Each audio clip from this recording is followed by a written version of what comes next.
GST counselling 7 अक्टूबर की बैठक में इस्तेमाल होने वाले शब्दों को आसान भाषा में समझें।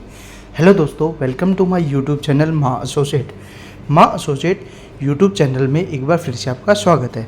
आज की वीडियो में हम बात करने वाले हैं जो जीएसटी काउंसलिंग की मीटिंग होगी 7 अक्टूबर को जो बैठक होने वाली है उसमें किस किस टॉपिक पर बात की जाएगी। क्या वो टॉपिक आपके रिलेटेड है या नहीं है, वह वीडियो के आखिर तक बने रहिए।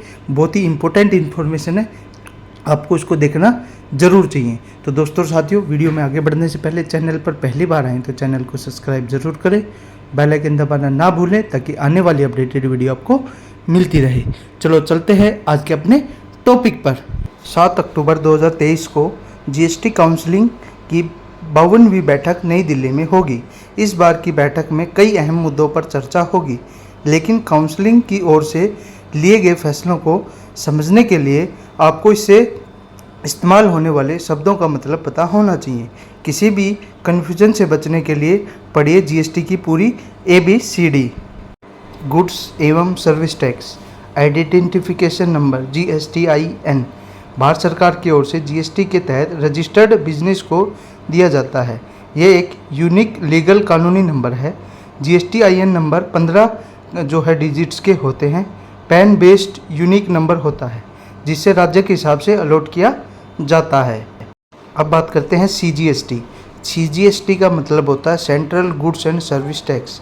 यह जीएसटी के तहत वसूले जाने वाला वो हिस्सा है जो केंद्र सरकार को जाता है।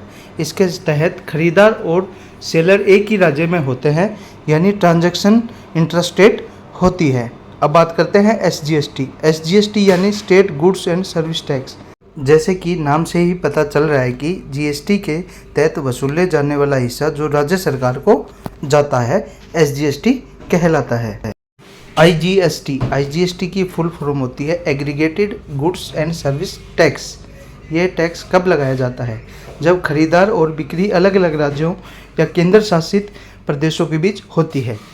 उदाहरण के लिए, अगर कोई भी सामान एक राज्य से खरीदा गया लेकिन इसकी जो है कंजम्पशन के लिए सप्लाई किसी दूसरे राज्य में की जा रही है, तो उस समय IGST लगाया जाता है। इसके अलावा भारत में आयात और भारत से आयात निर्यात में भी IGST लिया जाता है। इस टैक्स को केंद्र सरकार और राज्य सरकार दोनों के बीच में बांटा जाता है।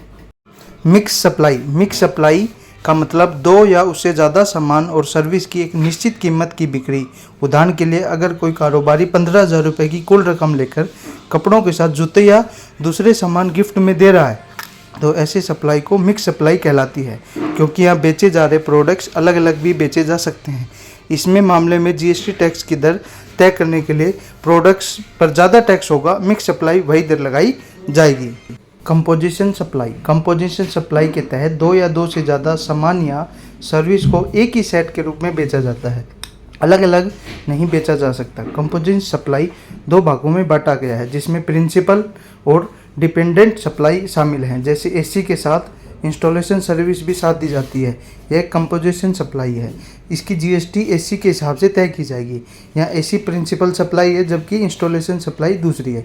तो AC पे जो है चार्जेज 28% GST लगता है और जो उसका मटेरियल आता है वो 18% का आता है, लेकिन जो GST है वो 28% लगाया जाएगा।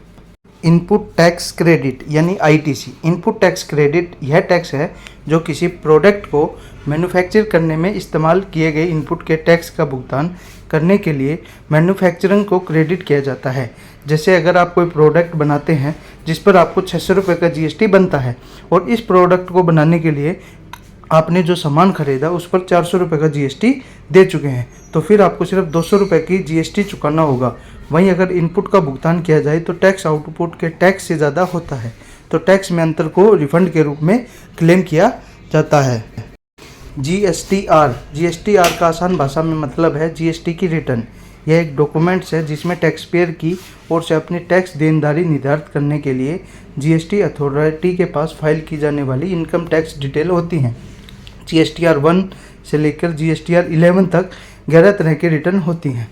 GST के नियमों के हिसाब से कारोबारी GSTR फाइल करने के लिए फॉर्म का इस्तेमाल करते हैं, यानी ऑनलाइन जो अपनी रिटर्न जो है फाइल करते हैं।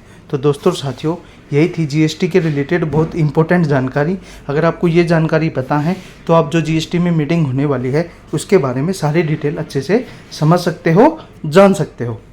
आशा करता हूँ आपको ये वीडियो अच्छी लगी होगी। वीडियो अच्छी लगी हो तो वीडियो को लाइक शेयर ज़रूर करें और चैनल पर पहली बार आए तो चैनल को सब्सक्राइब ज़रूर करें। जय हिंद, जय भारत, धन्यवाद।